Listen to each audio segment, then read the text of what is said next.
Annabelle Comyn is one of Ireland's leading directors, and indeed she's about to direct a production of Tom Murphy's The Wake as a part of Awakening the Nation season. She, with Mark Rowe, collaborated and worked on Mark's version of Hedda Gabler, which we did last season. And of course, Annabelle has also directed another Tom Murphy play called The House and Pygmalion and several others for the Abbey Theatre. Mark Rowe is an extraordinary artist, an extraordinary playwright. I'm privileged to have worked with him several times, particularly on Terminus and on Feud Evil Days, both extraordinary productions that really, in terms of his use of language, his use of imagination, his use of Faustian pacts and so forth, is one of our critical and most important playwrights. So I'd like to introduce Mark Rowe in conversation with Annabelle Comyn.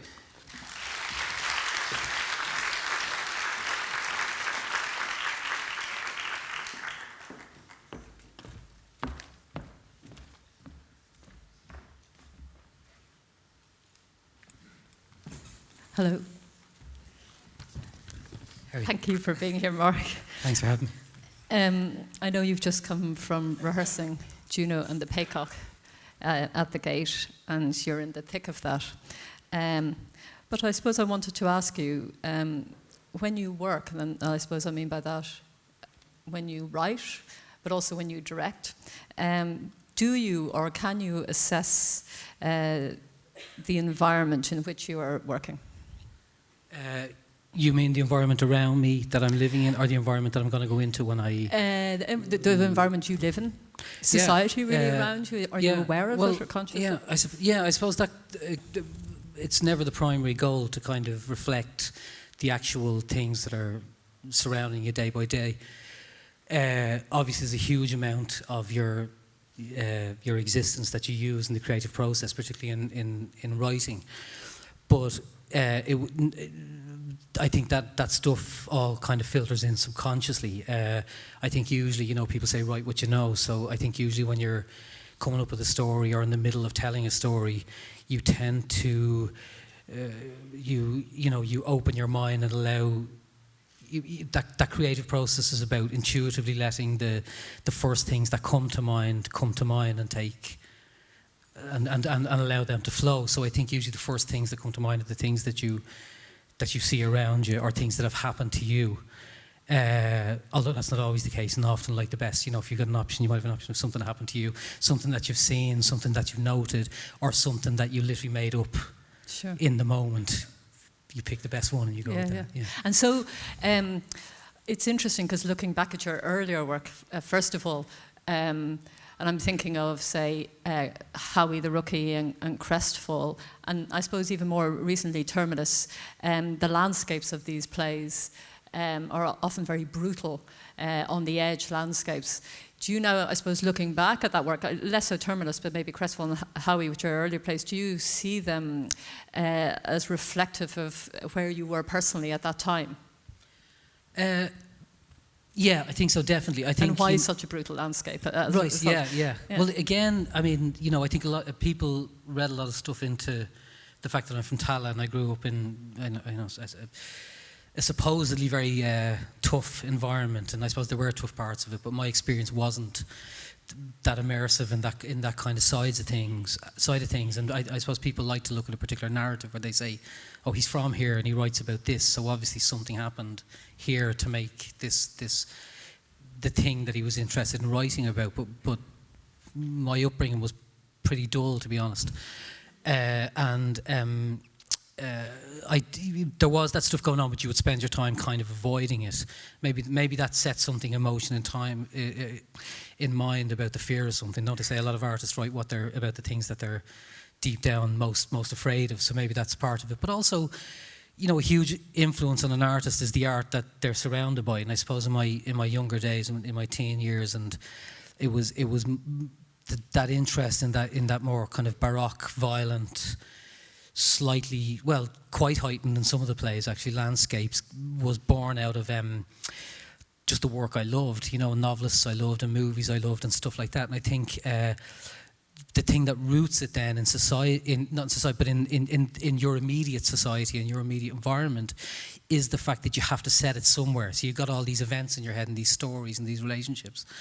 but you got to set them somewhere. And I guess the places I knew better than anywhere else were the places I lived. So you've got that kind of geography, which you know, some of the plays I've been actually very faithful to in terms of, you know, mapping out terrain and stuff. But I think anything in terms of narrative or event is apart from that. It didn't come from that. It came from my own imagination and my own interests in terms of the work that had inspired me. Yeah. And within, I suppose, giving a context to those landscapes and your influences there, it seems, and which has always drawn me to your work as well, that there's almost like, and I use this in a very broad sense, like a spiritual strivance or reach where characters are reaching for a human connection in some shape or form, almost despite themselves or the worlds in which they live in. And I suppose, do you believe in goodness of human nature? Does that interest you, the strivance of it? Because they seem to be constantly battling in that way against circumstances. Yeah. I mean, when I started out, I think most people when they start out, your one goal is to impress people. You kind of want to, and so with a lot of the more spectacular stuff, you're trying to say, look at what I can do, look at what I can create in words, look at what, and you know, you learn very quickly that you're easily able to do that, but it's not it's not really what you're aiming for. And you find as you write stories and as you put things together, the most important thing becomes finding the shape of the work of art you're trying to create, if you like, and you don't know it, you don't know what it's going to be. So where the kickstart might be with like a particularly clever incident or a violent moment or something that kind of gets your juices going, you find at a certain point in the process, hopefully, it doesn't always happen, but hopefully a pattern starts to kind of take shape, and the piece begins to tell you what it wants you to do. And I know a lot of writers say this, and it kind of sounds a bit vague and mystical in a way, and it is a little bit vague and mystical, but it is a little bit true as well. And I think following, I mean, it's not magic, it's your intuition, I suppose. You're starting to feel a certain kind of shape, and then often I find that you as you're coming to the end of a story and you're coming to a sort of resolution, you feel that it's not enough just to say, and then I went home, the end. Something kind of has to happen that's operating on a much deeper level. And I suppose, and then it sounds like you have to, what I'm saying sounds like you have to start digging and finding something that's an extra element to put into your play. There's not enough depth in this, so take some depth and put it in. But usually you've left lots of clues for yourself anyway, and it's just a matter of teasing out things that are already there and taking out things that don't quite belong in that pattern, and then you have a play that has a kind of a nice shape to it. Your comment about, or your question about believing in goodness and believing in, I don't know, redemption or people changing or people is interesting, because we spoke about this before, and as I speak now, excuse me, I find that. You know, I would have a slightly more pessimistic view on life and human nature, and I think change comes very rarely in people, and I think people generally stay the same. Now, if people are changing in my work, maybe that's a hope for that, or that's a you know, despite my slight pessimism about that, that's a hope that that's possible in people or in me or whatever. But in fact, the idea that I may be returning to that often is a mystery, is a slight mystery to me. That's one I can't say that there's any thought behind, or that there's any, you know, it happens by itself, you know. And those are the patterns, I suppose, we see in artists' work, where we say, oh, look, he's always dealing with that, or she's always dealing with that.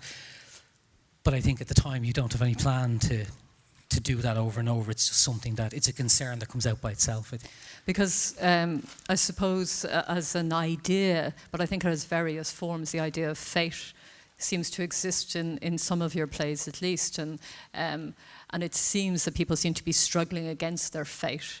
And I suppose I would love you to talk a little bit about your ideas of fate, or how you're using that as an idea artistically. Yeah. But it also seems so much of the plays are characters are really struggling against all the odds, and yet I'd say your plays, as you would say yourself there, seem you come across as an optimist, despite the fact that the play has been, the characters have been struggling throughout.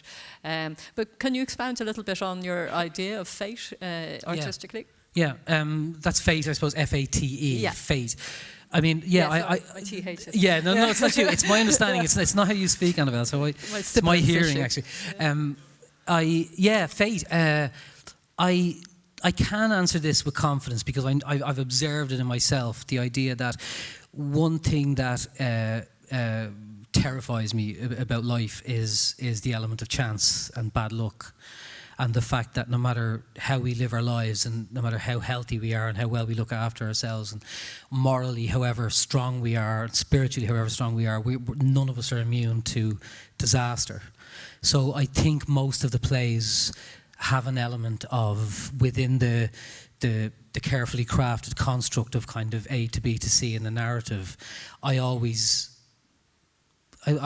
going to say I always like to, but again, it's never really a choice. It usually just happens in the process that an element of chance comes in and sends things swerving in another direction. And I know that's a preoccupation to work, because it's kind of a bit of a preoccupation in my life as well.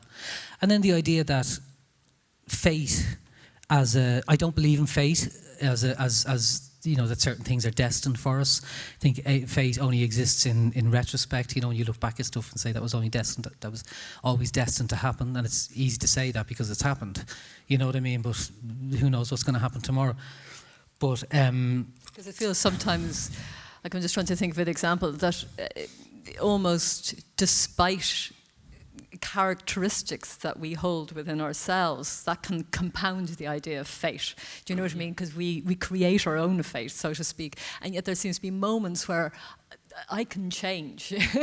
And it feels very hard won in your plays, and yet it seems to exist. Absolutely, but I think that's assuming that you don't get knocked down tomorrow, or something out of the blue doesn't happen. You know what I mean? But I think also the idea of fate, I think, is fascinating in that, slightly to contradict what I said earlier, if time is a line that exists even into the future that we haven't lived yet, it's sort of that odd idea that in a week's time something disastrous could happen to me that's already planned, which kind of means that somebody knows about it and I don't. You know what I mean?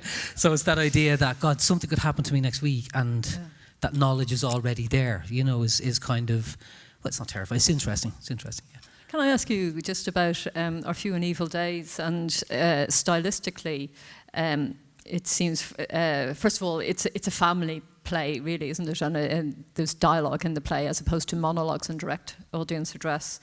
But it seems the language is almost ascetic, very pared back. Words take on huge multi-meanings at times, and truncated language, which is, I suppose, different in style to the more rhythmic, fuller language as some of your earlier plays suggest. And yet what I felt they have in common, but in different ways, is this, coming back to the notion of compartmentalization, where people compartmentalize parts of their lives, especially in Our Few and Evil Days. I suppose in a very literal way in the monologues, people stand in isolation on stage in some ways, and they try to, as they relate their stories, shape their stories. But in Our Few and Evil Days, it seems, because it's happening, unfolding in the present in some ways dramatically, it seems though that they live very compartmentalized lives, and things that have happened to them that they kind of put aside. And that, do you see society or the way we live in that way, where we can be very different selves? Well, yeah, I mean, constantly. Absolutely. I mean, it's not just the way things are. It's a necessity for living and having relationships with other people and communicating with other people. And we're never the same person with one person as with another. And in order to keep, like, if we talk about the idea of family or close, loving relationships, it's necessary to keep. Again, this is only my own opinion, so I'm not going to, laying down the law on this, but it's necessary to keep parts of yourself to yourself, depending on who you're with, because to give up all of yourself, I guess relationships are are a tango, are a communication where you need to pull back on some things and move forward on other things, depending on what the other person needs and what you need. And if we're all putting the truth out all the time, that can only lead to disaster. You know, we know truth telling can be very hurtful, and we know that there are certain things people are better off not knowing. So I guess with something like Our Few and Evil Days, what was interesting for me was to have a family keeping major secrets from each other, but only with a view to protecting the other people. They were, the reasons weren't for, these secrets weren't held for selfish reasons or for fear of getting caught for something. It was revealed that these secrets were revealed to be protective secrets, secrets that were kept out of love in order to keep their relationship constant.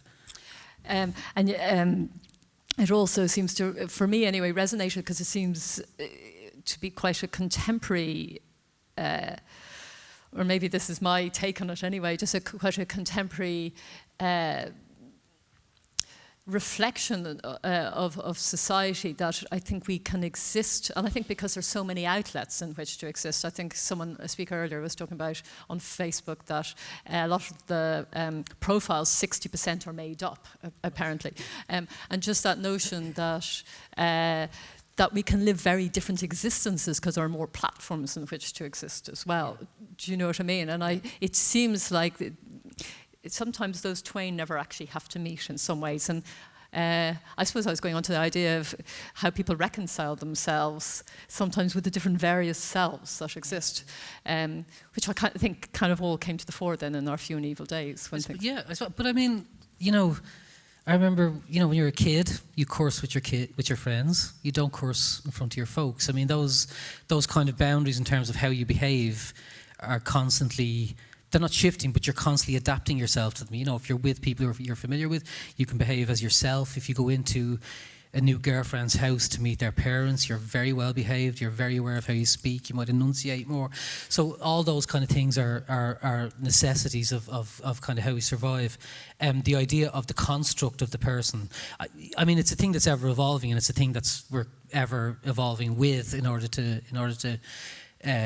make it work for us and decide where we stand on any like variance of that, But I think when it comes down to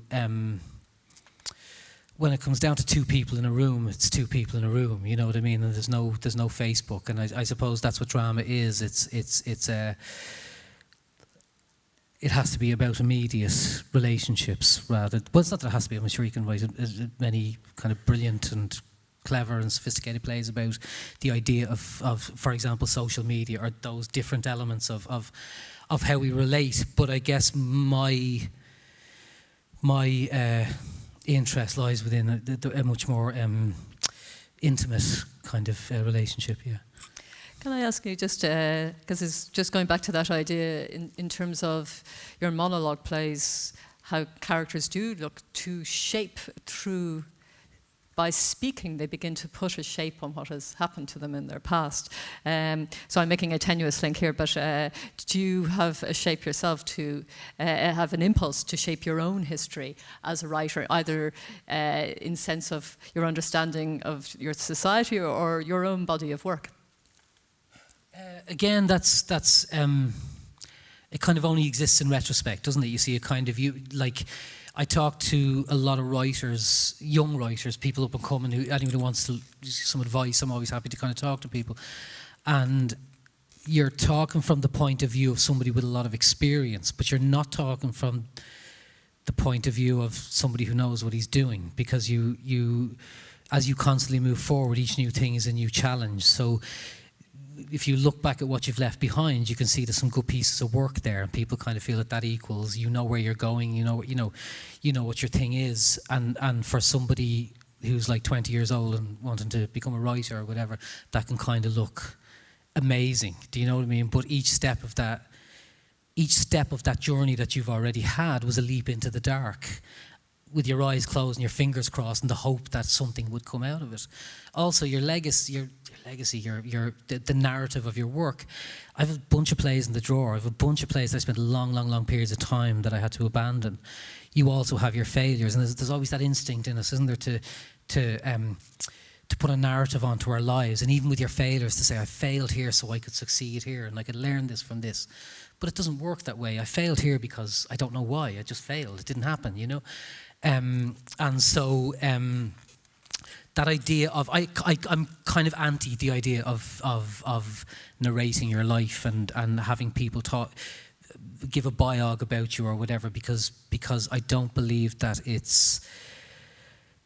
Again, it is an imposed shape. It's not the actual shape, and also you're seeing a list of 6 or 7 plays, but you're not seeing every other moment of an individual's existence as well, which might be full of failures and successes and losses. And so I think I'm not sure what I'm trying to say, except for the fact that maybe that ties in somehow to that element of chance that happens in the plays as well. That idea that nothing is as shaped as we think it is, or as written in stone as we think it is. There's always the element of disaster, you know. And back to the element of disaster. And it seems then from what you're saying as well that you don't take the burden of things that have gone before you, you know, plays that haven't come to fruition, or that you're able to kind of put that aside and just think about moving forward. Yeah. Well, you always lament the waste of time. You know, if you spend 9 months on a play that ends up having to go in the drawer, you never finish the play, you never got paid for the play. It's literally, it is. It's 9 months wasted, and you tell yourself, oh, well, you know, I got a lot of experience, and I got to practice dialogue and whatever, but it's called comfort, you know, you didn't get anything out of it. And there's that thing that I think, Gary Hines was talking about on the radio recently about it was somebody else who said it, but the idea of a play not being, not existing until it's put on. And there is always that thing with every single thing you do, that it may not be good enough. It may not be good enough for you to want to put out there, you know. Can I ask you then, in terms of the work that does get put out there and it does get produced, do you consider, maybe that's not the right word, but are you consciously thinking about the impact that your work has on an audience, in terms of what you might want to leave them with, or is that dictated purely by the piece of work itself? Yeah, the second one, I think. It's very hard to plan exactly what kind of an effect something will have on people. You know what I mean? It's in a way, you know yourself. It's kind of what previews are for, where you can put it in front of an audience and go, "Oh, it works that way. It doesn't work that way. I thought in the rehearsal room that this would have this impact," and yet they're responding to it in different ways. You've got to either tweak the work slightly, or kind of leave it the way it is and just be happy with the kind of reaction you're getting. It's a tough one. It might sound like a bit of a cop-out, but when I write, I work and work and work and work a play before. I'm not someone who likes kind of doing a play. I've done it, but I don't like it. Doing a play that's kind of 3/4 of the way there and then showing it to people and saying, what should I do next? I prefer to kind of bang my head against the wall and go over and over until I feel it's absolutely perfect. And then you show it to people and then they tell you it's not. Do you know what I mean? But at least you've got yourself to the point where this is absolutely, and I think that's for me. And then you bring it into rehearsal or whatever, and you rehearse it until you feel it's absolutely perfect. And what you're striving for is for it to be perfect, rather than what kind of an effect it's having on an audience. I mean, obviously it has to make sense. Obviously it has to have a narrative. Obviously it can't be boring. But I kind of feel it would be slightly arrogant to assume that I could affect an audience emotionally in a certain way, or teach them something or anything like that. I kind of, for me, the work, if I can make the work as perfect as it can be, then it will have whatever effect it's going to have. And sometimes if you make a work perfect, it's not the right work for the time that it's in, but you kind of feel that you might. I mean, I've done it myself, where you do a piece of work which you feel is really, really, really strong, and it's not well received. And when you've worked it to the point where you believe in it so strongly, you can kind of deal with that and say, I still have belief in the piece. You don't doubt the piece. You don't say, well, people didn't like it, which means it's crap. No, I got it to the point, and I still feel it's as strong, despite negative opinion, as I ever thought it was. And I think that's a very it keeps you strong in a way, because I think the biggest thing, and in fact, I know I'm going on a bit here, but the worst thing is to, once you start trying to please expectations and things that people want, doesn't that once you start, you can't stop that. Do you know what I mean? If I'm going to make you happy, I may as well make you happy and you happy. And then where does the vision go? You know, so the only way to actually, for good or bad, the only way to maintain a consistency is just to make that the focus and not that the focus. Which is not to say I have any kind of bad relationship with audience. I mean, audience are, and I love it when they like the work. I hate it when they don't. Well, I thought on that note, maybe we could ask, maybe take 3 questions from the audience. So, and maybe if we get the questions first, and then you can answer all 3 in a row. Might be easier. Okay. Did anyone have any questions there? Is there one over there? Okay. Oh, sorry, there's a gentleman down there. Yeah, there's a huge formal shift from Terminus to Our Few and Evil Days, which might look like a return to more conventional form, which I don't think you'd ever occupied anyway. So what was your thinking there, or did it just happen? Sometimes, you know, the subject dictates the form. So I wanted to tell a story that was about a family, that was about, you say traditional forms. It's actually a very traditional play. It's about buried secrets, and it's, you know, 6 scenes in consecutive order. What's the word? Chronological, yeah. And all that kind of stuff. So it is a very traditional form, but I didn't set out to write a play in the traditional form. I set out to write a play about a child and a family and those kind of relationships, and I felt that the monologue form would have been the wrong way to go about it. I mean, there's the other option of, I suppose, writing for screen, drama, television, or film, but it felt that sense of kind of claustrophobia and that sense of a world of kind of pain happening between 4 walls felt very much. It felt very much that theatre was the place for a conventional proscenium arch. I mean, we even put a ceiling on our set because we just wanted to very much have that feeling of looking into someone's life. But the formal shift is, I genuinely, you know, because you're looking at the narrative. I don't mean you, I mean one is looking at the narrative and saying, oh, so the monologues and then the more realist play.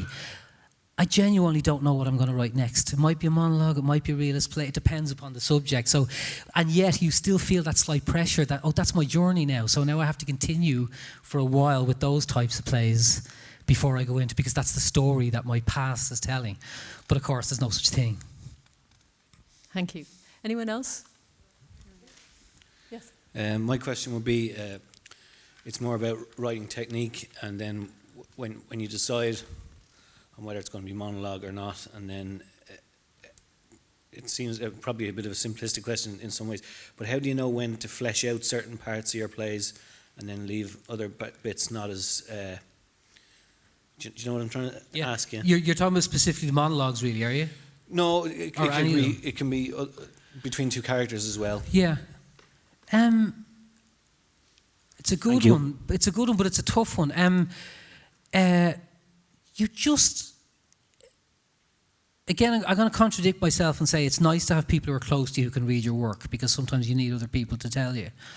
I think, I've said this a million times, so anyone who's heard me say this before, forgive me for repeating myself, I think, and it's a cliche, so on top of that, but writing is rewriting, and the advice I always give to writers is learn to love rewriting.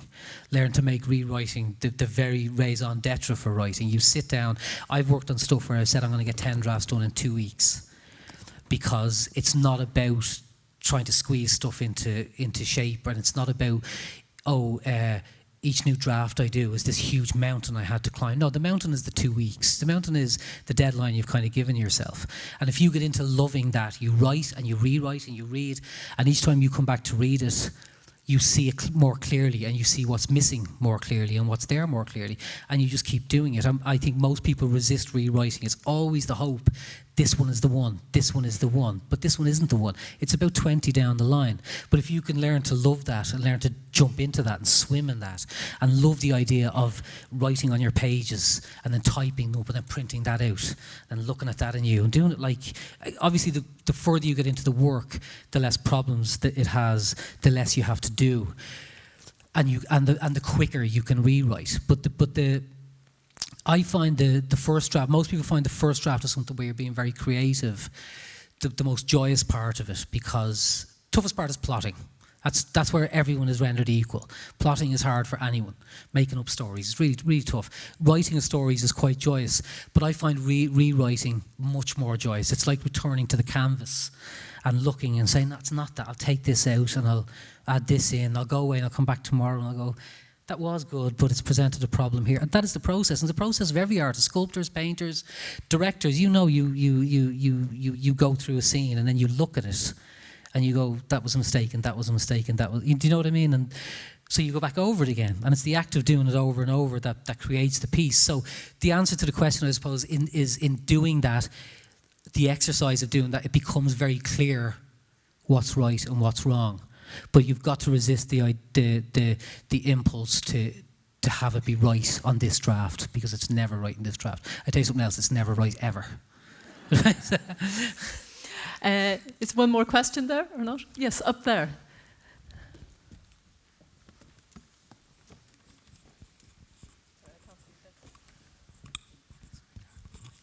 This is me being cheeky, because you've been talking as the writer, Mark, but Annabelle introduced you by saying you've just come from rehearsals up the road with Juno, and we started the day with Jackie Irvine, and since this is the end of the day, and she was reading about the women of 1916 and thereafter in her novel, so I just wanted to say, how's Mary, in that you're working with Juno. So I know we're at the end of the day, so it's just a quick thing, but how is that directing something like that now?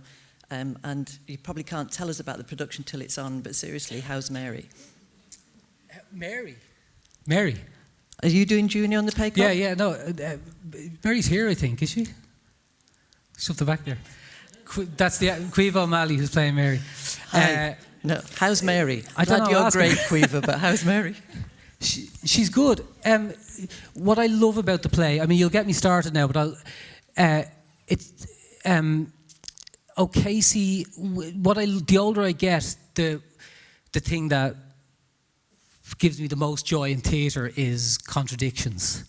It's the one thing that I find separates theatre from film or television. Film or television, the idea is to condense something, and the narrative is kind of above all. That's the most important thing.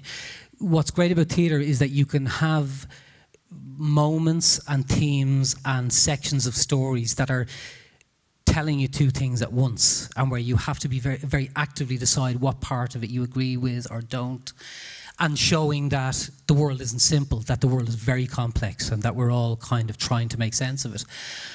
And it surprised me how complex a play Juno and the Paycock is, and how tough it is on the characters. I won't say unforgiving, but how, if you look at Juno and the Paycock in a very broad sense, it looks like the characters are more or less broadly delineated, but the deeper you look into it, the same sort of mistakes of getting ideas above your station, I know it's a slightly obvious one, or selfishness, or the idea of rejecting people when you feel you have something of value, or just the idea of feeling you're worth more than others.